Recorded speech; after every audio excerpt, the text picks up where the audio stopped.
Most people have heard the phrase, "We only use 10% of our brains." It's one of the most enduring myths in popular culture.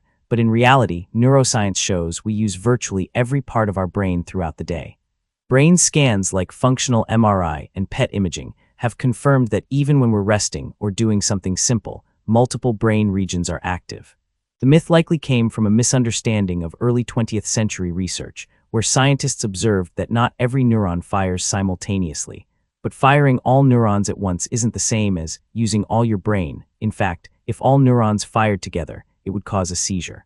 Still, the question remains, what if somehow humans could use 100% of their brain capacity in a way that truly enhanced our abilities, processing every bit of potential, perfectly coordinated, without damaging overload?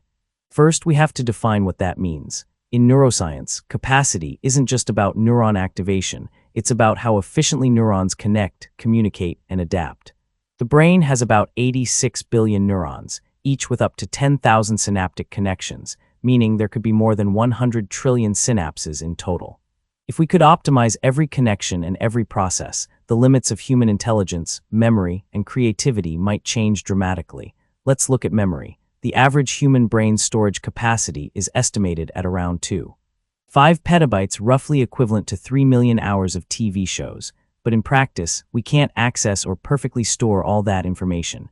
Memories degrade, get distorted, or are never properly stored in the first place. If we had perfect recall, a person could remember every moment of their life in vivid detail, a condition known as hyperthymesia, which is extremely rare in reality. People with it can recall exact dates, events, and even the weather on specific days decades ago. But they're still human, their intelligence isn't necessarily higher, and their brains aren't magically faster. If we all had this kind of memory without mental fatigue or emotional overload, education could change completely. Imagine reading an entire textbook once and remembering it for life without error. Then there's processing speed. The human brain operates at about 1,000 teraflops in terms of estimated parallel processing power, much faster than most supercomputers when it comes to pattern recognition and certain types of decision-making. But our reaction times are limited by chemical signaling, which is slower than electronic processing. If 100% use meant optimizing every signal path and reducing latency, we might react in milliseconds to complex situations, solve advanced calculations instantly, and process visual and auditory data faster than our senses could even detect changes.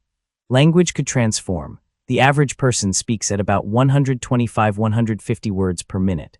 With full optimization, we might process and comprehend languages so quickly that learning new ones could take days or even hours. Multilingual communication could be effortless, perhaps even allowing simultaneous understanding of several people speaking different languages at once. Creativity could explode as well. Studies have shown that creativity involves interaction between multiple brain networks: the default mode network, the executive control network, and the salience network.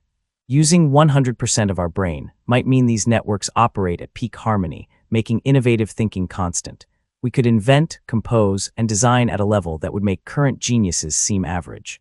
But there are trade-offs. More neural activity means more energy consumption. The brain already uses about 20% of the body's resting energy despite making up only about 2% of our body weight.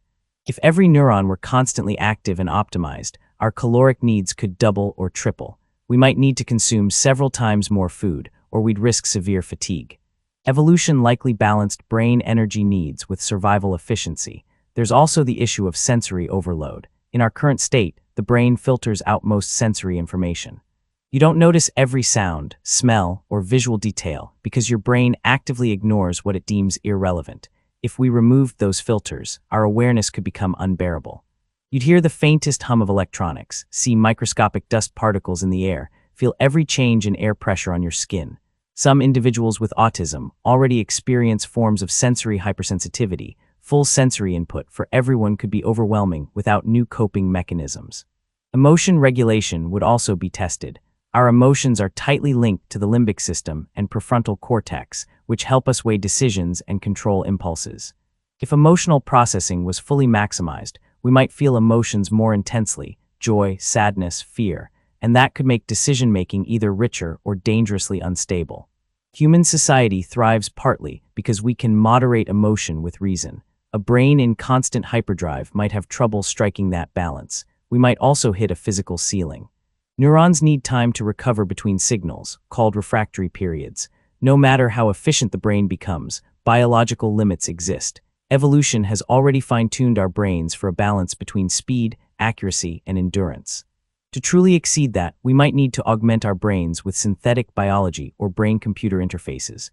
Researchers at Neuralink and similar projects are already exploring this, merging biological neurons with digital processors to extend memory, enhance focus, or access vast data instantly.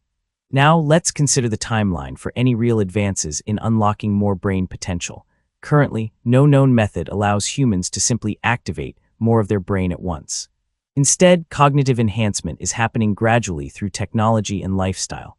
For example, brain training programs and neurofeedback can improve certain cognitive skills over weeks or months, but they don't unlock dormant areas. Over the next decade, advances in brain-machine interfaces could provide direct access to memory storage and faster information processing. We might see partial augmentation, allowing people to offload tasks like memorization or calculation to external devices seamlessly connected to their brains. This is already starting on a small scale with cochlear implants and prosthetics controlled by thought. In 20 to 50 years, as synthetic biology, nanotechnology, and AI-assisted neural enhancement progress, it's conceivable humans could experience significant cognitive upgrades. These might include expanded memory capacity, improved learning speed, and better emotional regulation. But even then, this would be augmentation, not unlocking a hidden 90% of unused brain. It would rely on integrating artificial components with natural neurons. Some futurists predict that by 2100, human intelligence could increase multiple times over through genetic engineering, AI symbiosis, and brain-computer fusion. Still, many unknowns remain: how to prevent energy overload, how to handle increased sensory input, and how to maintain emotional and psychological health. Evolution took millions of years to produce the human brain's current form. Sudden leaps may bring risks we don't yet understand. If such optimization were possible, the impacts on society would be profound. Education could condense 20 years of learning into a few months. Research and scientific discovery could advance decades in a matter of years. Medical diagnosis could be instant, global problem-solving could be coordinated at lightning speed, and art could flourish in ways we can't even imagine. But inequality could worsen dramatically if only a portion of humanity had access to such abilities. The social gap between enhanced and non-enhanced humans could make today's economic inequalities seem trivial. And there's the matter of risk. More intelligence doesn't automatically mean better judgment. History is full of brilliant minds who made catastrophic errors.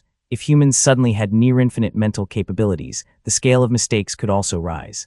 A single individual with perfect recall, rapid problem-solving, and unmatched creativity could potentially outthink entire governments or manipulate global systems, for good or harm. In the end, the idea of using 100% of our brain isn't about unlocking some dormant part of ourselves. It's about maximizing efficiency, connectivity, and adaptability beyond our natural evolution. While it's an intriguing vision, the brain we have today is already the product of millions of years of refinement. Using it fully isn't about waking up some hidden 90%. It's about pushing the limits of what's already active, and that may require technology, not biology, to achieve.